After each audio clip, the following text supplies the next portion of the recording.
విశాఖపట్నం అంటే అదేదో అడవి కాదు, లక్షల మంది నివసించే నగరం. స్మార్ట్ సిటీ ప్రాజెక్టు కోసం అమెరికా మద్దతును దక్కించుకున్న నగరం. అలాంటి నగరంలో 6 ఏళ్ల చిన్నారి ట్యూషన్కి వెళ్ళొస్తానంటూ ఇంట్లో నుంచి బయలుదేరి మళ్ళీ ఇంటికి రాలేదు. ట్యూషన్ నుంచి బయటకొచ్చాక అదృశ్యమైందే. వారం రోజులు కావస్తున్నా ఇంతవరకు ఎలాంటి సమాచారం లేదు. ఏమైంది? చిన్నారి అతిథి ఎక్కడుంది? నిజంగానే కాలువలో కొట్టుకుపోయిందా, లేక ఎవరైనా కిడ్నాప్ చేశారా? అదితి మిస్సింగ్ లో వేరే కోణాలేమైనా ఉన్నాయా?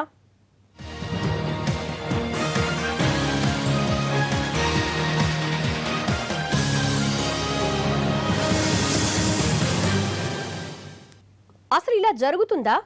2015లోనూ ఇలాంటి పరిస్థితి ఉందా? అత్యాధునిక టెక్నాలజీ అందుబాటులో ఉన్న చోట చీమ చిటుక్కుమన్నా దావానలంలా వ్యాపించే చోట 6 ఏళ్ల చిన్నారి మిస్ అయి 7 రోజులు కావస్తుంటే ఇంతవరకు ఆచూకీ దొరకకపోవడమేమిటి? అతిథి మిస్సింగ్ లో మిస్టరీ ఏంటి?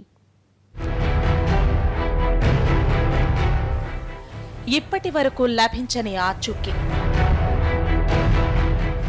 చిన్నారి అతిథి ఏవైనట్లు?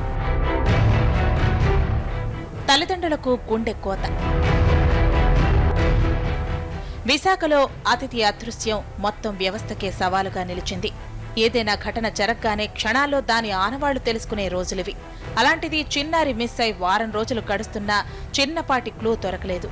చిన్నారి అతిథికి సంబంధించిన పుస్తకాలు, చెప్పులు, బ్యాగు, ఇతర వస్తువులు కూడా ఎక్కడా ఏమీ కనిపించలేదు. రోజులు గడిచే కొద్దీ అతిథి మిస్సింగ్ లో కొత్త కోణాలు, సరికొత్త అనుమానాలు. మొదట్లో చిన్నారి అదృశ్యమైందని అనుకున్నా ఈ వ్యవహారం ప్రభుత్వానికి, అధికారులకు సవాలు విసురుతోంది. ఆలస్యం అవుతున్న ఒక్కో క్షణం తల్లిదండ్రులు, బంధువులకు అంతులేని గుండెకోతను మిగుల్చుతోంది.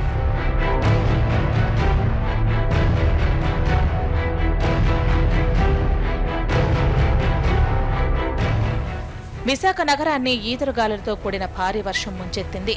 లోతట్టు ప్రాంతాలన్నీ వరద నీటిలో మునిగిపోయాయి. డ్రైనేజీ కాలువలు వేగంగా ప్రవహిస్తున్నాయి. అంతకు కొన్ని గంటల ముందు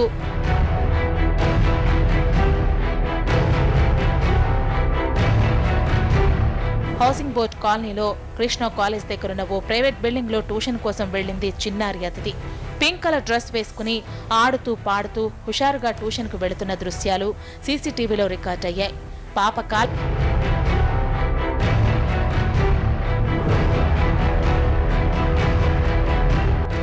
ట్యూషన్ ముగించుకుని బయటకు వచ్చాక డ్రైవర్ స్వీట్ షాప్ దగ్గర ఉండటంతో పాప కూడా అక్కడకు వెళ్లింది. అక్కడకు వెళ్లే క్రమంలోనే బ్యాలెన్స్ తప్పి పక్కనే ఉన్న మురికి కాలువలో పడిపోయిందని కారు డ్రైవర్, ప్రత్యక్ష సాక్షులు ఒకరిద్దరు చెబుతున్నమాట. అప్పటికే వర్షం కురిసి కాలువ వేగంగా ప్రవహిస్తూ ఉండటంతో చిన్నారి అతిథి కొట్టుకుపోయిందనేది వారి వాదన. డ్రైనేజ్ కాలువలో ఓ చిన్నారి కొట్టుకుపోయేంత వేగంగా నీరు ప్రవహించగలదా? పాప కొట్టుకుపోతుంటే డ్రైవర్, చుట్టూ ఉన్నవారు ఏం చేస్తున్నట్టు?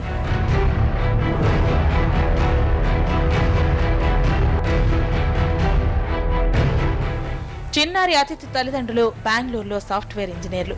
విశాఖలోని టింపనీ స్కూల్లో ఫస్ట్ స్టాండర్డ్ చదువుతున్న అతిథి సీతమ్మధారలో ఉన్న తాతగారి పర్యవేక్షణలో పెరుగుతోంది. గురువారం సాయంత్రం తన తండ్రి స్నేహితుడి పిల్లలతో కలిసి చలాకీగా ట్యూషన్కు వెళ్లింది అతిథి. తర్వాత రాలేదు. అతిథి మిస్ అయిన తర్వాత చిన్న వ్యవహారంగా భావించిన అధికారులు పాప దొరక్కపోవడంతో అన్ని విభాగాలు రంగంలోకి దిగాయి. వారం రోజుల నుంచి మరో వ్యవహారం లేకుండా పోలీస్, ఫైర్, నేవీ, రెవెన్యూ డిపార్ట్మెంట్లో ఆపరేషన్ అతిథి చేపట్టాయి. ఎంత గాలించినా ఇప్పటికీ అన్ని ప్రశ్నలే.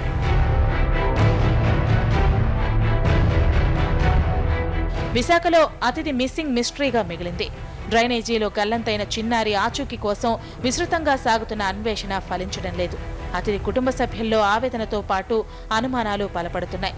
6 రోజుల తర్వాత కూడా అందరినీ వేధిస్తున్న ప్రశ్న, వేర్ ఈజ్ అతిథి? సజీవంగానో నిర్జీవంగానో ఎందుకు వెలుగు చూడలేదు?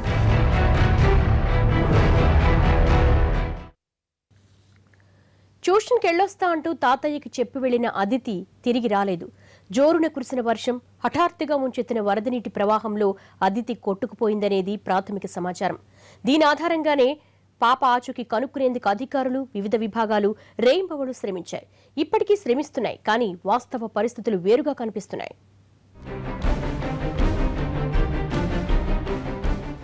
6 ఏళ్ల అతిథి మిస్ అయిన సమాచారం తెలిసిన వెంటనే జీవీఎంసీ అధికారులు రంగంలోకి దిగారు. తొలి రోజు అర్ధరాత్రి నుంచే మురుగు కాల్వల్ని జల్లెడపట్టారు. లైట్ల వెలుగులో వీలైనంత మేర వెతికారు. పారిశుద్ధ్య కార్మికులు, స్థానికులు తీవ్ర స్థాయిలో గాలింపు జరిపారు. తెల్లారగానే GVMC commissioner Praveen Kumar, police commissioner Amit Garg స్వయంగా ఫీల్డ్లోకి వచ్చి గాలింపుని పర్యవేక్షించారు. ఇప్పుడు బాడీ ఇప్పుడు దాకా ట్రేస్ అవుట్ కాలేదు కాబట్టి దాదాపుగా 10 times ఈ మన గెడ్డ ఇప్పుడు దాకా వెతకడం జరిగింది. ఈ రోజు మార్నింగ్ కూడా చేశాము, ఇప్పుడు కూడా ఇవన్నీ యాక్టివిటీ చేస్తున్నాము. మార్నింగ్ 6 o'clock ఇక్కడ నుంచి 4 ఫిషర్మెన్ బోట్ అలాగే మన ఫైర్ డిపార్ట్మెంట్ సిబ్బందులతో ఇక్కడ అన్ని వెతకడం జరిగింది. దాదాపుగా 7-8 కిలోమీటర్ లోపల వెళ్ళి ఆల్ 4 sides 2 కార్నర్స్ లో అలాంగ్ ద బీచ్ 4 బోట్స్ పంపించి ఇప్పుడు జస్ట్ 10 minutes ముందు వాళ్ళు వచ్చారు. దాదాపుగా 2 hours తిరిగి వచ్చారు. రోజులు గడిచే కొద్దీ ఆశ్చర్యం, ఉత్కంఠ, ఆందోళన, ఆవేదన పెరుగుతూ వచ్చాయి. నిమిషాలు, గంటలు, రోజులు గడుస్తున్నా చిన్న క్లూ దొరకలేదు. 100 కిలోమీటర్ల దూరంలో డ్రైనేజ్ను క్లీన్ చేశారు అధికారులు. పారిశుద్ధ్య కార్మికులు మురుగు కాల్వల్లో దిగి పరిశీలించారు. కాలువల కింద ఉన్న పైపు లైన్ల కింద వెతికారు. కొన్ని చోట్ల డ్రైనేజీ కప్పును పగలగొట్టారు. ప్రొక్లైన్లు, జేసీబీలు, ఇతరత్ర యంత్రాలన్నీ విశాఖలోని మురుగు కాల్వల్ని తోడేశాయి.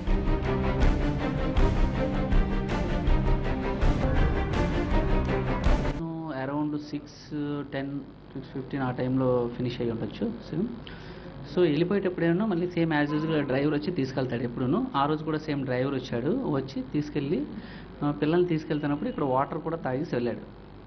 తర్వాత కిందకి వెళ్ళిపోయిన తర్వాత ఒక 10 minutes పోయిన తర్వాత మా దగ్గర పనిచేసే ఆయ ఉంది, అంటే తులుస్తుంది, ఆవిడ వచ్చి మీదకి వచ్చి చెప్పింది అనమాట. ఏంటంటే ఎవరో పాప పడిపోయిందట సార్ కాలువలో, మన ట్యూషన్ పాప అంటే మేము కంగారుగా వెళ్ళాను.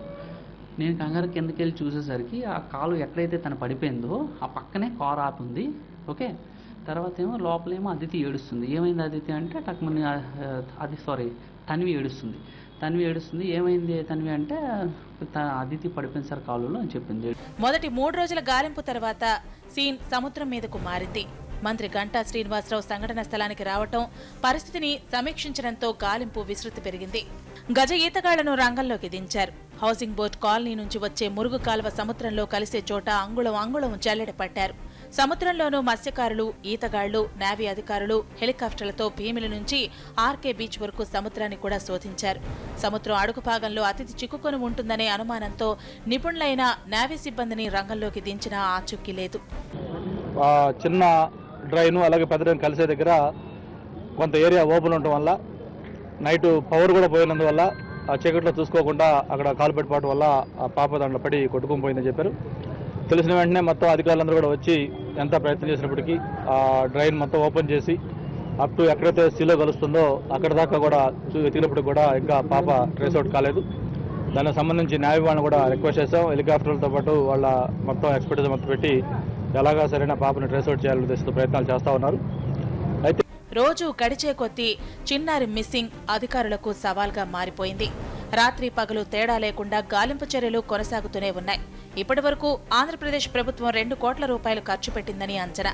జీవీఎంసీ పారిశుద్ధ్య విభాగంతో పాటు రెవెన్యూ, ఫైర్, పోలీస్ బృందాలు కూడా రంగంలోకి దిగాయి.